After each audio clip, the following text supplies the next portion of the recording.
अस्सलाम वालेकुम my dear students, I hope आप सब ठीक ठाक होंगे। आज हम बात करेंगे फार्माकोग्नोसी चैप्टर नंबर 13 के बारे में, जो कि है रेजिन्स।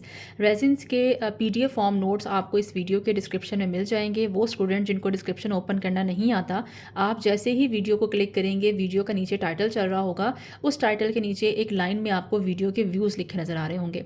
आप उस लाइन पर क्लिक करेंगे तो आपके पास एक बॉक्स ओपन हो जाएगा, इसको हम डिस्क्रिप्शन कहते हैं। उस बॉक्स में मोर का ऑप्शन होगा, जैसे ही आप मोर के ऑप्शन को क्लिक करेंगे वहाँ पे आपको लिंक जो है वो शो हो जाएगा। सबसे पहले हम बात करेंगे रेजिन्स क्या होते हैं। रेजिन्स की डेफिनेशन है कि रेजिन्स जो हैं वो सॉलिड या सेमी सॉलिड एक्सुडेट्स होते हैं। एक्सुडेट्स का मतलब होता है सिक्रीशंस होती हैं। कहाँ पे बनती हैं? ये शीजोजीनस कैविटीज़ के अंदर बनती हैं। शीजोजीनस कैविटी क्या होती हैं कि जब प्लांट के सेल्स या टिश्यूज़ टूटते हैं तो उनके दरमियान एक खला पैदा होती है और खला को हम शीजोजीनस कैविटीज़ कहते हैं। तो बेसिकली ये जो केमिकल्स हैं ये प्लांट के कैविटीज़ के अंदर प्रोड्यूस होते हैं और इनका कलर जो है वो येलो टू ब्राउन कलर का होता है। और अगर हम इनको वहाँ से निकाल के इनको हीट अप करें तो ये आग पकड़ लेते हैं, ये जल भी सकते हैं और ये मेल्ट भी हो सकते हैं। बट ये जो केमिकल्स हैं जो कि सॉलिड या सेमी सॉलिड फॉर्म में होते हैं, इनको हम मुख्तलिफ तरह की फार्मास्यूटिकल इंडस्ट्रीज़ के अंदर इस्तेमाल करते हैं। आपकी बुक के अंदर रेजिन्स की क्लासिफिकेशन दी गई है।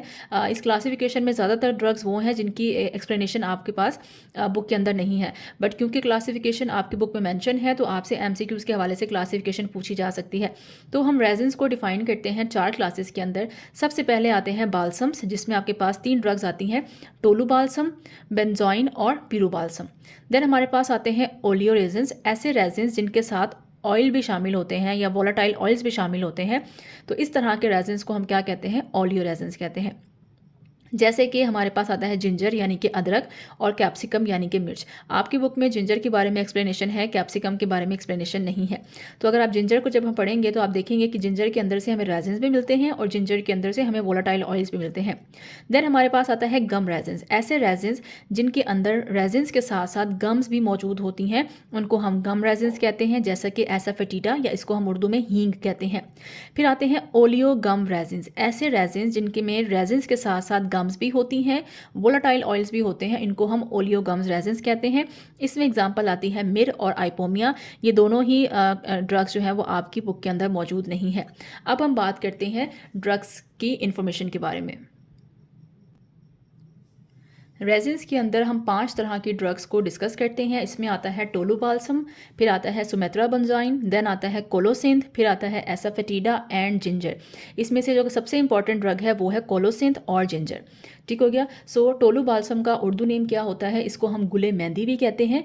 इसकी जब भी आप कोई भी प्लांट याद करते हैं, आपको पता है आप उसकी 7 चीज़ें याद करते हैं। उसका उर्दू नेम याद करते हैं, उसका बायोलॉजिकल सोर्स यानी कि उसके प्लांट का नाम याद करते हैं, उसकी फैमिली याद करते हैं, वो किस क्लास से बिलोंग करता है। एक चैप्टर के अंदर आप जितनी भी ड्रग्स पढ़ेंगे वो सारी की सारी उसी चैप्टर से बिलोंग करती हैं। देन हम डिस्कस करते हैं कि जो भी ड्रग है उसका हम कौन सा हिस्सा इस्तेमाल करते हैं, क्योंकि प्लांट जो है उसके बहुत सारे पार्ट्स होते हैं। आप कौन सा पार्ट यूज़ करेंगे और उस पार्ट के अंदर से कौन से केमिकल अज्जा आपको मिलेंगे और इन अज्जा को हम किस किस बीमारी के इलाज के लिए इस्तेमाल कर सकते हैं। टोलू बाल्सम एक ऐसी ड्रग है जिसका प्लांट नेम है मायरॉक्सिलॉन बाल्समम। एम आप बड़ा लिखेंगे, बाकी सारे के सारे वर्ड्स आप छोटे लिखेंगे। देन हमारे पास आता है इसकी फैमिली क्या है। इसकी फैमिली है फैमिली लेग्यूमिनोजी। इसकी केमिकल क्लास क्या होती है? केमिकल क्लास है रेजिन्स, क्योंकि ये रेजिन्स के चैप्टर से बिलोंग करता है।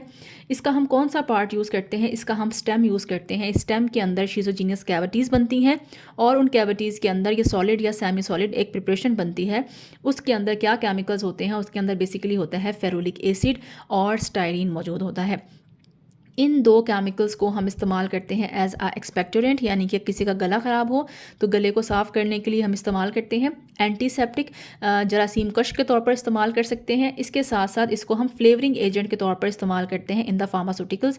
और मुख्तलिफ तरह की जो हमारी टैबलेट्स होती हैं, कैप्सूल्स होती हैं, उनका जो टेस्ट होता है उसको छुपाने के लिए, उनको मीठा करने के लिए हम इस केमिकल का इस्तेमाल करते हैं।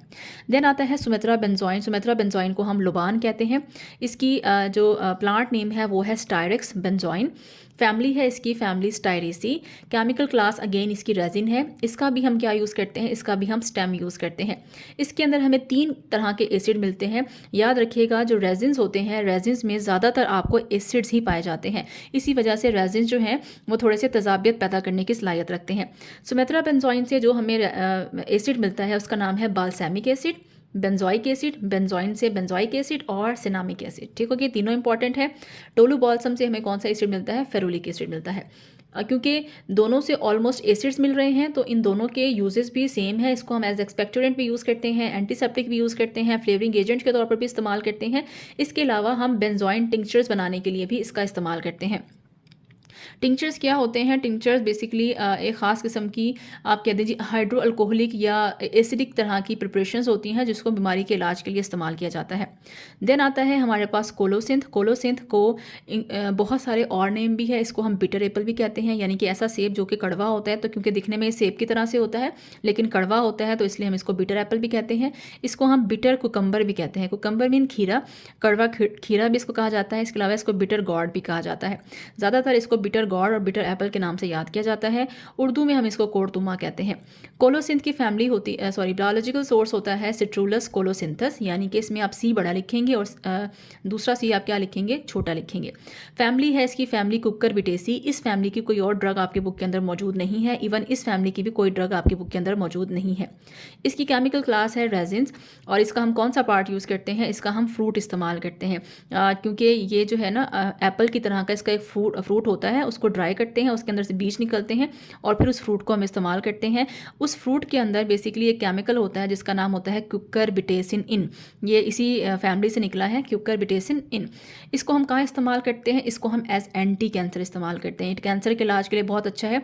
इसके अलावा कैंसर के इलाज में हमने एक और ड्रग भी पढ़ी थी जिसका नाम था कैथरेंथस।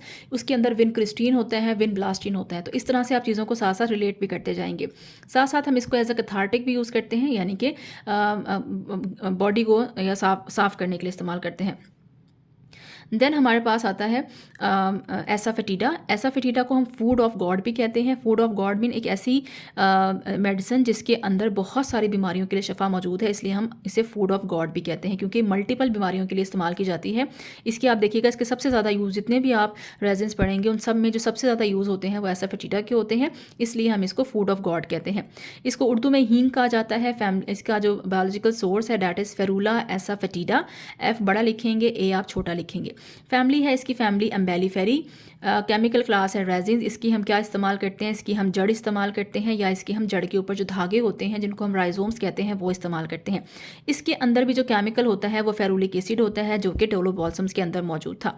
ठीक हो गया। सो ये आपने याद रखना है कि एसाफेटिडा और टोलो बॉल्सम्स के अंदर एक ही केमिकल मौजूद होता है डैट इज़ फेरुलिक एसिड। अब इसको हम कहाँ का इस्तेमाल करते हैं? इसको हम एज एक्सपेक्टोरेंट भी इस्तेमाल करते हैं, एज कार्मिनेटिव भी इस्तेमाल करते हैं।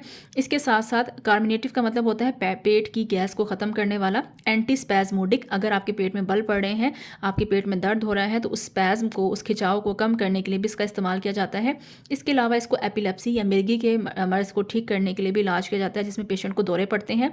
और साथ साथ इसको लेग्जेटिव या परगेटिव के तौर पर इस्तेमाल किया जाता है, यानी कि कब्ज़ को ठीक करने के लिए यूज़ किया जाता है। तो अगर आप गौर करें तो इसके मल्टीपल यूजेज़ हैं और बॉडी के मुख्तलिफ सिस्टम्स के ऊपर जाके काम करती है। ब्रेन पे भी काम कर रही है, जीआईटी पे भी काम कर रही है, रेस्पिरेटरी सिस्टम पे भी काम कर रही है, ठीक है, हमारे यूरिनरी सिस्टम पे भी काम कर रही है। तो ये मल्टीपल काम के लिए इस्तेमाल होती है, इसलिए हम इसको फूड ऑफ गॉड कहते हैं। लास्ट में जो ड्रग हमारे पास आती है that is called ginger. Ginger वो ड्रग है जिसको हम कॉमनली यूज़ भी करते हैं। इसको उर्दू में अदरक कहते हैं और हिंदी में इसको सौंठ कहा जाता है। ठीक है जी। फैमिली इसकी जो प्लांट नेम है that is zingiber officinale, most common name है, मोस्ट इंपॉर्टेंट ड्रग है। फैमिली है इसकी जिंजीबर से निकालेंगे, जिंजीबिरेसी। और इसकी केमिकल क्लास है रेजिन्स। और इसके हम क्या यूज़ करते हैं? जिंजर की, अदरक की हम राइजोम यूज़ करते हैं। ठीक है। इसका कोई फ्रूट नहीं होता, बेसिकली वो राइजोम्स होती हैं, ज़मीन के अंदर से निकाली जाती हैं। अब अगर जिंजर को देखा जाए तो जिंजर के बहुत सारे एमसीक्यूज निकल सकते हैं। जिंजर में रेजिन्स भी होते हैं, वोलेटाइल ऑयल्स भी होते हैं। जब हमने क्लासिफिकेशन पढ़ी थी वहाँ पे हमने कहा था कि जो ओलियो रेजिन्स है उसकी एग्जांपल में जिंजर आता है। इसका मतलब है इसके अंदर वोलेटाइल ऑयल्स भी हैं और रेजिन्स भी हैं। अब आपने एमसीक्यूज में याद ये करना है कि इसके रेजिन्स कौन कौन से हैं और इसके वोलेटाइल ऑयल्स कौन कौन से हैं। इसके रेजिन्स में नाम आते हैं ओल्स, जिंजीओल्स, जिंजीरोल्स, शुगोल्स और जिंजीडायोल्स जो हैं, ये तीनों जो हैं वो रेजिन्स हैं जो कि जिंजर में पाए जाते हैं। इसके अलावा इसके अंदर से एक तेल भी निकलता है जो कि वेपोरेट होने की सलाहियत रखता है। इसको हम जिंजीरोन कहते हैं और जिंजीबिरीन कहते हैं। ये दो तरह के इसके वोलेटाइल ऑयल्स हैं और ये इसके रेजिन्स होते हैं। पेंजेंसी ऑफ जिंजर की जो कड़वाहट होती है, आप जब कभी भी अदरक को ज़ुबान पर रखें तो उसका एक कड़वा सा टेस्ट फील होता है। वो किस वजह से होता है? उसकी वजह होती है जिंजीरोल जो कि एक रेजिन्स है। रेजिन्स जो हैं अगर हम इनको टेस्ट करें, स्लाइटली इनका टेस्ट होता है थोड़ा सा तुर्श टेस्ट आप कह सकते हैं, कड़वा भी नहीं, थोड़ा सा तुर्श या चुभने वाला इनका टेस्ट होता है। वो किसकी वजह से होता है? जिंजी रोल की वजह से। ये एमसीक्यू अक्सर पूछ लेते हैं आपसे। अगर हम अगर हम जिंजी रोल की डिहाइड्रेशन करें, यानी कि अगर हम जिंजी रोल को सुखा दें, उसमें से पानी को निकाल दें, तो वो किस में कन्वर्ट हो जाता है? वो शुगोल्स में कन्वर्ट हो जाता है, यानी ये केमिकल इसमें कन्वर्ट हो जाता है। और शुगोल्स जो होते हैं वो प्रेजेंट होते हैं इन द फ्रेश राइजोम। जो फ्रेश राइजोम होती है उसके अंदर क्या मौजूद होते हैं? शुगोल्स जो हैं वो मौजूद होते हैं। उसके बाद आता है कि हम जिंजर को किस मकसद के लिए इस्तेमाल करते हैं। जिंजर को हम इस्तेमाल करते हैं, सबसे पहले हम इसको एज अ फ्लेवरिंग एजेंट इस्तेमाल करते हैं। इसके अलावा ये हमारे ब्रेन को, सीएनएस को एक्टिवेट करती है। साथ साथ कभी आपको खांसी हो रही हो या आपको ज़ुकाम हो रहा हो तो हम अदरक की कैफ़ा बना के भी अदरक का जो है वो इस्तेमाल करते हैं, क्योंकि ये कोल्ड और कफ के लिए अच्छा होता है। हमारी जो सांस की नालियाँ है, ब्रोंक्यूल, उसके लिए जो है इफेक्टिव होता है। और साथ साथ इसको एज अ कार्मिनेटिव भी इस्तेमाल किया जाता है। कार्मिनेटिव क्या होता है? वो चीज़ जो आपके पेट में मौजूद गैस को ख़त्म करती है, उसको हम कार्मिनेटिव कहते हैं। सो ये पेट के मसाइल को ठीक करता है। अगर आप खानों के अंदर इसको इस्तेमाल करेंगे तो ये आपको कॉन्स्टिपेशन से बचाएगा, ये आपकी डाइजेशन को इम्प्रूव करेगा और आपकी पेट में गैस को होने से रोकेगा। सो ये था जी आज का topic about resins. I hope lecture आपको पसंद आया होगा। वीडियो पसंद आई है तो प्लीज़ वीडियो को लाइक किया करें, चैनल को सब्सक्राइब किया करें और इसे अपने फ्रेंड्स के साथ और कॉलेजेस ग्रुप में ज़रूर शेयर किया करें। आपकी इतनी सी एफर्ट जो है वो हमारे लिए एक बहुत बड़ा जो है प्लेयर साबित होती है। Thank you so much. अल्लाह हाफ़िज़।